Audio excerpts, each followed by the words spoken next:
विद्यार्थी मित्रों, good morning. आज हम हिंदी का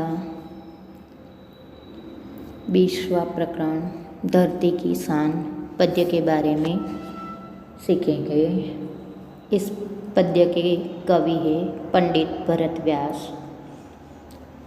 पंडित भरत व्यास जी हिंदी साहित्य जगत के जाने माने गीतकार रहे हैं। उनका जन्म राजस्थान के चूरू नामक कस्बे में हुआ था। उन्होंने कई गीत काव्यों की रचना की है। उनकी गीत रचनाएं हिंदी फिल्मों में भी ली गई है। उनकी रचनाओं में विभिन्न मानव मूल्य प्रस्थापित हुए हैं। प्रस्तुत गीत सन 1958 में आई हिंदी फिल्म गांव की गोरी से लिया गया है। इस गीत में मनुष्य की महत्ता को देखते हुए मनुष्य को सबसे बुद्धिमान बताया है। मनुष्य ने अपनी बुद्धि और कठोर परिश्रम के बल पर जल, स्थल और नभ में तमाम उपलब्धियां अर्जित की है। मनुष्य ने अपनी शक्ति से प्रकृति को बहुत सीमा तक अपने अनुकूल ढालने में सफल हुआ है। कवि बताते हैं कि मनुष्य की शक्ति के सामने कोई भी कार्य असंभव नहीं है। मनुष्य जो चाहे वह प्राप्त कर सकता है, यानी कि मनुष्य ही धरती की शान है। यही भाव काव्य में अंतर्निहित है। यही हमारी महानता का प्रमाण है। मनुष्य धरती का सर्वश्रेष्ठ प्राणी है। मनुष्य ने अपने बुद्धि चातुर्य से असंभव को संभव कर दिखाया है। तीनों लोक में उसने अनोखी उपलब्धियां प्राप्त की है। प्रस्तुत कविता में कवि ने प्रत्येक भारतवासी को धरती की शान बताकर उसका अभिनंदन किया है। तो विद्यार्थी मित्रों, यह काव्य पंक्ति पूर्ण कीजिए के लिए भी कंठस्थ करनी है। हम सबसे पहले काव्य का गान करेंगे। धरती की शान तू भारत की संतान, तेरी मुट्ठियों में बंद तूफान है रे। मनुष्य तू बड़ा महान है, भूल मत मनुष्य तू बड़ा महान है। तू जो चाहे पर्वत पहाड़ों को फोड़ दे, तू जो चाहे नदियों के मुख को भी मोड़ दे, तू जो चाहे माटी से अमृत निचोड़ दे, तू जो चाहे धरती को अंबर से जोड़ दे। अमर तेरे प्राण मिला तुझको वरदान, तेरी आत्मा में स्वयं भगवान है रे। मनुष्य तू बड़ा महान है, बोल मत मनुष्य तू बड़ा महान। नयनों में ज्वाल तेरी, गति में भूचाल तेरी, छाती में छिपा महाकाल है। पृथ्वी के लाल तेरा, हिमगिरी सा भाल तेरी, प्रकृति में तांडव का ताल है। निज को तू जान जरा, शक्ति पहचान तेरी, वाणी में युग का आह्वान है रे। मनुष्य तू बड़ा महान है, बोल मत मनुष्य तू बड़ा महान है। धरती सा धीर तू है, अग्नि सा वीर, तू जो चाहे तो काल को भी थाम ले। पापों का प्रलय रुके, पशुता का शीश झुके, तू जो अगर हिम्मत से काम ले। गुरु शामतिमान पवन सातु गतिमान, तेरी नभ से भी ऊंची उड़ान है रे। मनुष्य तू बड़ा महान है, भूल मत मनुष्य तू बड़ा महान है। तो विद्यार्थी मित्रों, कवि ने मनुष्य को सभी प्राणियों में श्रेष्ठ बताया है। बुद्धि चातुर्य से मनुष्य ने असंभव को संभव कर दिया है। इस प्रकार मनुष्य को सर्वश्रेष्ठ बताकर उसका गौरव गान किया है। धरती की शान तू भारत की संतान, तेरी मुट्ठियों में बंद तूफान है। मनुष्य तू बड़ा महान है। धरती की शान यानी पृथ्वी पर गौरव, पृथ्वी का गौरव मनुष्य है। मनुष्य भारत माता की संतान है। कवि कहते हैं कि हे मनुष्य, तू भारत माता की संतान है। हे भारत माता की संतान, तू धरती का गौरव है, धरती की शान है। शान यानी गौरव। तू तूफान को भी अपनी मुट्ठियों में बंद करने की शक्ति रखता है। हे मनुष्य, सचमुच तू बहुत बड़ा महान है, तू शक्तिशाली है। तू तूफान को भी अपनी मुट्ठियों में बंद कर सकता है। तू जो चाहे पर्वत पहाड़ों को फोड़ दे। पर्वत शब्द का समानार्थी पहाड़। तू जो चाहे नदियों को के मुख को भी मोड़ दे। हे मनुष्य, तू चाहे तो पर्वत को फोड़ सकता है, तू नदियों के प्रवाह को भी मोड़ सकता है। तू चाहे तो सामान्य समझी जाने वाली मिट्टी की कोई कीमत नहीं है, उस मिट्टी से भी अमृत निकाल सकता है। तू जो चाहे तो धरती को आकाश से जोड़ सकता है। हे मनुष्य, तेरे प्राणों को अमर रहने का वरदान मिला है। तेरी आत्मा में स्वयं भगवान रहते हैं, इसलिए तुझे मरने का भय नहीं होना चाहिए। तो अगर निश्चय कर ले तो नभ से भी ऊंची उड़ान भर सकता है। हे मनुष्य, तू जो चाहे वह कर सकता है। नयनों में ज्वाल, तेरी गति में भूचाल, तेरी छाती में छिपा महाकाल है। महाकाल यानी शिव। शिव भगवान का नृत्य जो है उसे तांडव कहा जाता है। शिव भगवान का जो नृत्य है उसे तांडव कहा जाता है।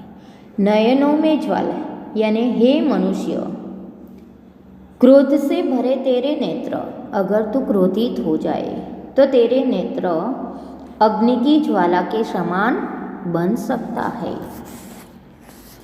तेरी गति में भूकंप लाने की, भूचाल शब्द का अर्थ पूछा जाता है। भूचाल यानी भूकंप। तेरी गति में भूकंप लाने की शक्ति है। तेरे सीने में, तेरे हृदय में स्वयं शिव जी का वास है। महाकाल तेरे सीने में रहता है। हे मनुष्य, हे पृथ्वी के लाल, तू धरती माता का, पृथ्वी का पुत्र है। तेरा मस्तक हिमालय के समान ऊंचा है। भाल शब्द का अर्थ मस्तक, माथा, ललाट। तेरा मस्तक हिमालय की तरह ऊंचा है।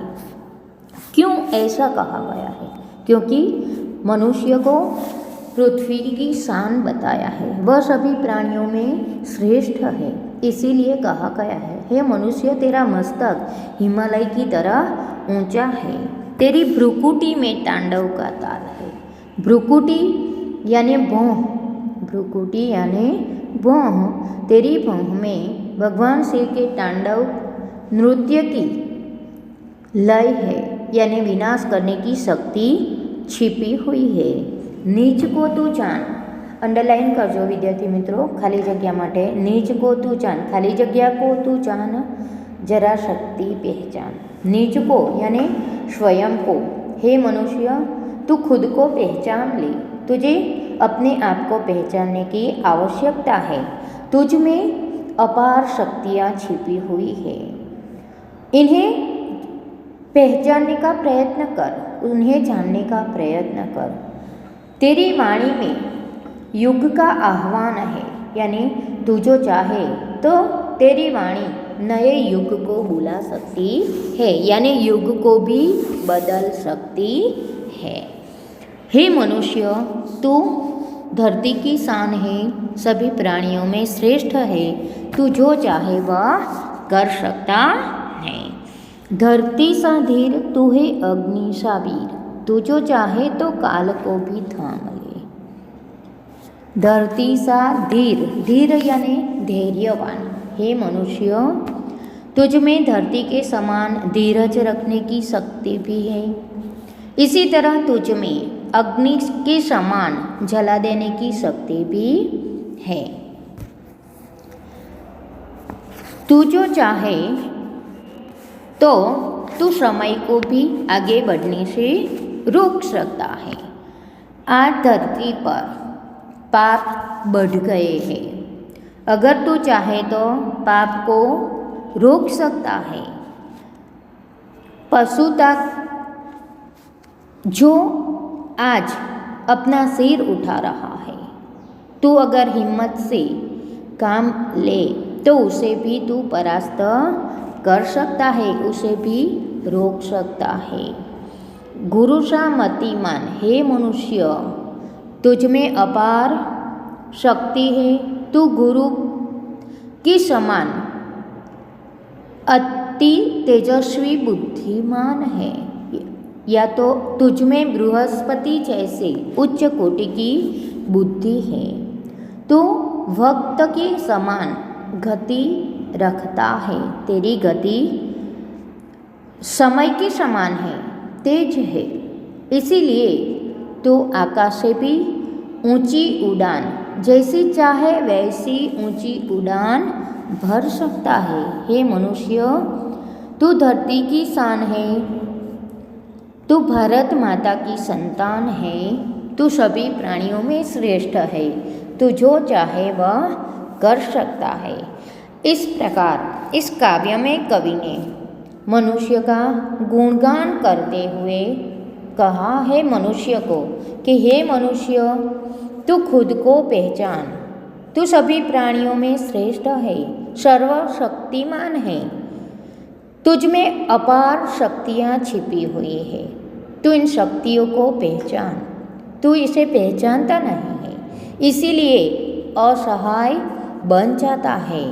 सच तो यह है कि हे मनुष्य, तुझ में स्वयं महाकाल रहता है। तू धरती माता की पुत्र है। तुझ में युग को बदलने की शक्ति है। तेरी आवाज़ नए युग का आह्वान कर सकती है। तू चाहे तो ऊंचे से ऊंची उड़ान भर सकता है। तुझे अपने आप में छिपी हुई शक्तियों को पहचानने की आवश्यकता है। इस प्रकार कवि ने मनुष्य को अपनी शक्तियों को पहचानने के लिए प्रेरित किया है। તો હે વિદ્યાર્થી મિત્રો, અહીંયા આપણું આ પદ્ય પૂર્ણ થાય છે. આપણે સ્વાધ્યાયના પ્રશ્નો જોઈએ. પહેલો પ્રશ્ન છે, कवि की दृष्टि में सर्वाधिक महान कौन है? यह प्रश्न बार बार पूछा गया है. कवि की दृष्टि में सर्वाधिक महान मनुष्य है. दूसरा प्रश्न, आप क्या क्या कर सकते हैं? ये अपने अनुरूप लिखना है. यह अलग अलग आंसर होंगे, इसलिए यह प्रश्न नहीं लिखना. अन्य जीवों से मनुष्य महान कैसे है? तो अन्य जीवों से मनुष्य महान है. अन्य जीव अब भी बहुत पिछड़े हैं, जबकि मनुष्य ने जल, स्थल और नभ पर अपना प्रभुत्व स्थापित कर लिया है. यह प्रश्न भी बार बार पूछा गया है. आगे का प्रश्न, धरती सा धीर किसे कहा गया है? तो धरती सा धीर मनुष्य को कहा गया है. धरती की शान कविता के रचयिता कौन है? धरती की शान कविता के रचयिता पंडित भरत व्यास हैं. सविस्तार उत्तर लिखिए. कविता में कवि ने किन प्राकृतिक दृश्यों का चित्रण किया है? कैसे? यह प्रश्न भी बार बार पूछा गया है. कविता में कवि ने पहाड़, नदी, धरती, आकाश, हवा जैसे प्राकृतिक दृश्य का चित्रण किया है. कवि ने मनुष्य को अपार शक्तियों से संपन्न बताया है. वह कहते हैं कि मनुष्य चाहे तो पर्वत को फोड़ सकता है, नदियों के प्रवाह को मोड़ सकता है. अगर वह निश्चय कर ले तो धरती और आकाश को एक कर सकता है. मनुष्य पवन के समान तेज गति वाला है, इसलिए वह आकाश से भी ऊंची उड़ान भर सकता है. इस प्रकार कवि ने प्राकृतिक दृश्यों का चित्रण करके मनुष्य को सर्वश्रेष्ठ बताया है. बीजो प्रश्न, प्रस्तुत कविता में मनुष्य के प्रति किस भाव की अभिव्यक्ति हुई है और उससे हमें क्या प्रेरणा मिलती है? तो प्रस्तुत कविता में मनुष्य को सर्वशक्तिमान बताया गया है. उसकी आत्मा परमात्मा का रूप है. इस दृष्टि से मनुष्य अजर अमर प्राणी है. उसे मरने का भय नहीं होना चाहिए. इस पद्य से हमें यह प्रेरणा मिलती है कि मनुष्य होने के कारण हमें अपने लक्ष्य ऊंचे रखने चाहिए. हम किसी भी काम को पहचान कर कठिन से कठिन कार्य करने में पीछे नहीं हटना चाहिए. हमें निराशा का शिकार होकर अपने आप को कभी अशक्त, असहाय नहीं मानना चाहिए. तीसरा प्रश्न, धरती की शान से कवि का क्या तात्पर्य है? भाव स्पष्ट कीजिए. यह प्रश्न भी बार बार पूछा गया है. धरती की शान से कवि का यह तात्पर्य है कि मनुष्य की गौरवपूर्ण उपलब्धियां हैं. मनुष्य ने अपनी बुद्धि बल से अनेक कार्य कर दिखाए हैं, असंभव को संभव कर दिया है. मनुष्य ने सभ्यता और संस्कृति के ऊंचे आदर्श अपने जीवन में कायम किए हैं. उसने धरती पर के सभी प्राणियों में अपने आप को सर्वश्रेष्ठ साबित कर लिया है. इसलिए कवि मनुष्य को धरती की शान मानता है. चौथा प्रश्न, मनुष्य के लिए कोई भी कार्य असंभव नहीं है. काव्य के आधार पर अपने विचार प्रकट कीजिए. तो मनुष्य अत्यंत शक्तिशाली प्राणी है. वह चाहे तो पहाड़ को फोड़ सकता है, नदियों के प्रवाह की दिशा भी बदल सकता है. वह मिट्टी से अमृत निकाल सकता है. इस प्रकार मनुष्य हर असंभव कार्य को संभव करने की शक्ति रखता है.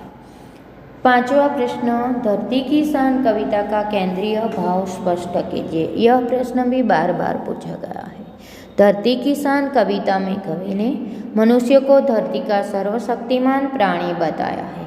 कवि के अनुसार मनुष्य में अनेक प्रकार की शक्तियाँ छिपी हुई है. मनुष्य अपनी इन शक्तियों को नहीं पहचानता, इसीलिए वह असहाय बन जाता है। सच यह है कि मनुष्य महाकाल बन सकता है। उसकी आवाज़ में युग बदलने की शक्ति है। वह चाहे तो ऊंचे से ऊंची उड़ान भी भर सकता है। इस प्रकार कविता का केंद्रीय भाव मनुष्यों को अपनी शक्तियों को पहचानने के लिए प्रेरित करता है। तो विद्यार्थी मित्रों, पहलो प्रश्न, त्रीजो प्रश्न અને પાંચમો પ્રશ્ન, આ 3 પ્રશ્ન તમારે નોટબુકમાં લખવાના છે। काव्य पंक्तियों का भाव स्पष्ट कीजिए। यह प्रश्न नहीं लिखना। छह प्रश्न, निम्नलिखित शब्दों के समानार्थी शब्द लिखिए। भूचाल शब्द का समानार्थी भूकंप। हिमगिरी शब्द का समानार्थी हिमालय। वाणी यानी वचन, वाणी शब्द का समानार्थी वचन।